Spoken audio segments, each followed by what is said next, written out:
My name's Robert. He's Jason. As we wake up this morning, CONCACAF Champions Cup, Major League Soccer teams didn't do so well. Three of the five are out, and Miami's still to play on Thursday night. And the LAFC progressed, but they beat a Major League Soccer team. So Columbus, Seattle, and Cincinnati all out of 2025's edition of the CONCACAF Champions Cup.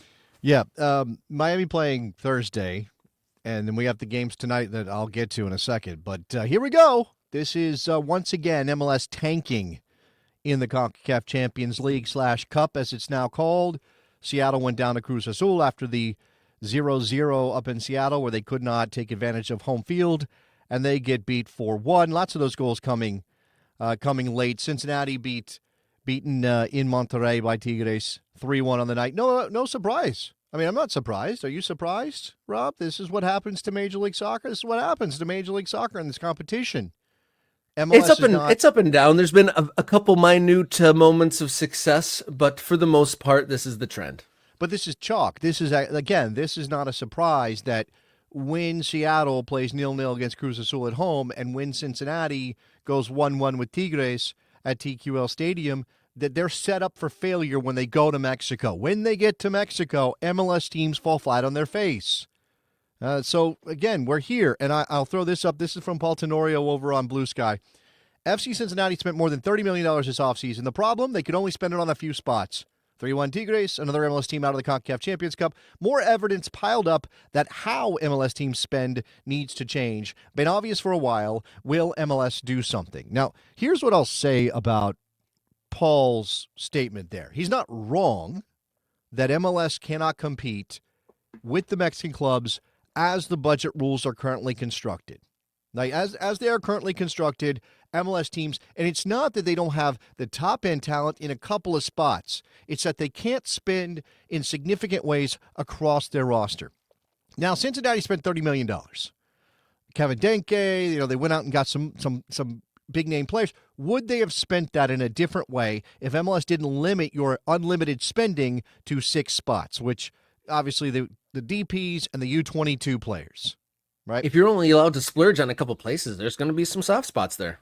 So is Major League Soccer better off? Because all of this kind of stems out of the David Beckham arrival, right? We got the DP rule, which then, as things have evolved, has broadened out to more than 1 or 3 spots. It's now more, but you're limited. You have to spend it on younger players and all those. Again, we've talked about, I think we talked this with Armin Kafai about how teams are spending on their U22 players and whether you should be going for established professionals or the talented young player. What Dallas just signed a player out of Brazil who has like 1 first team appearance or something, and they spent like a couple $1 million on that player. Like, is that ideal?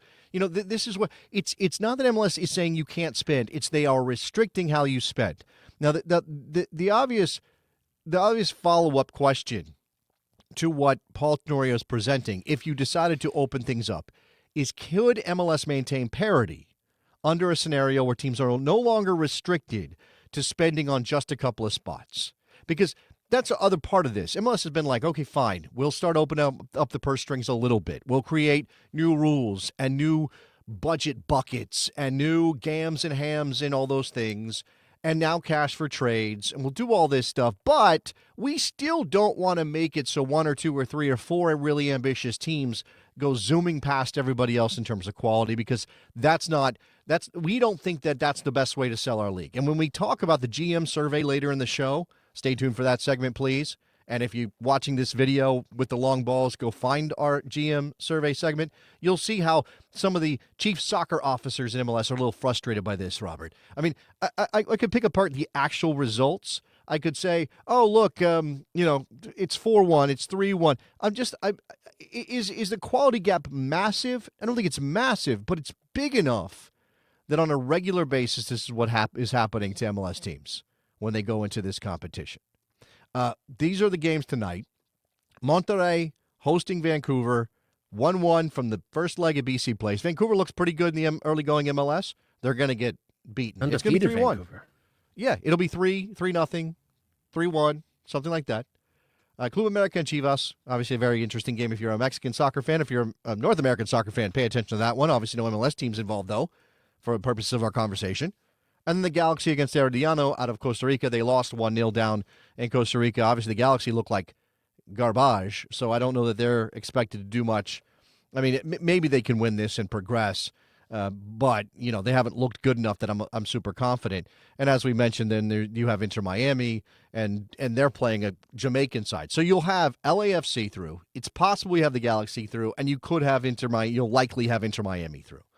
Are any of those teams set up to win this thing? Because I don't know that it's even good if they would, because then it sends the message that MLS doesn't have to move forward on trying to if you want to win this competition, I've said it for years, you have to stop holding teams back if you want to win. Don't say you want to win this competition and then have rules in place that limit teams in their spending so they cannot go toe-to-toe with the Mexican sides, because the Mexican sides will always win, particularly in Mexico. I think that if Miami goes through and progresses, I think that they almost have an asterisk on them. I don't think it necessarily rubber stamps like validity, like you're saying, to MLS and the structure they've set up. Because I think there's already kind of an outside of the norm quality to Inter Miami. Not every team can be like, oh, yep, they have a Messi on their side, so they can, they're built for success in this competition. So I think that Inter Miami, if they win and progress, they're probably likely to be the ones set up and prepared to take on this challenge. But I also think that they are I don't know if the word is an outlander or outside the margin sort of team compared to the other Major League Soccer sides. And then going back to your point, we talked about last week after the first leg, we kind of predicted this, like it did go to chalk, to your point, that, the MLS teams kept it tight at home, but you go on the road and it's a different story altogether. And it's set up for that. It would be ridiculous not to acknowledge what Leo Cruz is saying. Does it matter that MLS is just starting their season while Liga MX is in midseason form? Yeah, of course it does. Yeah. But that's all the more reason. That's always been the case. Now, look, we're going to get to the calendar too, right? So Jason saying another reason to move to the European calendar in response to Leo. And we will talk about this again in the MLSGM survey, which is going to come up later in the show. That's a topic that was asked about by the Athletic guys. If you're not going to do that, if the calendar switches, we have to let things play out and see how that changes this competition from an MLS standpoint. But if you're not going to do that, if you're not willing to change your calendar to line up with Mexico so that you are not at a disadvantage in the early part of your season, your teams are just getting underway, just getting warmed up, don't even know who your best 11 is, and you're going up against Tigres and Monterrey and Club America. If you're not going to change your calendar, give your teams more tools to find the depth and the players necessary to win this thing. Or don't even, I guess you have to compete. You're in CONCACAF. It's not like you're going to beg out for this competition and pull out or something. But it does feel weird when MLS gives lip service to winning this competition and then doesn't allow its teams the tools necessary to do so. We shall see what happens with that. So what do you think is the best possible outcome here then? Are you stuck in the position where you're rooting against the Major League Soccer teams to succeed? No, of course not. So it looks like LAFC is going to get Miami, which means one MLS team is going to be knocked out in the next round of the competition. Again, I can't see Vancouver getting past Monterrey, but imagine that they did. They'll get, looks like Pumas, more than likely, who is up against Alajuelense in this round of the competition. Seattle's out. Cincinnati is out. The Galaxy, if they figure out a way to reverse the scoreline against Herediano, will get Tigres.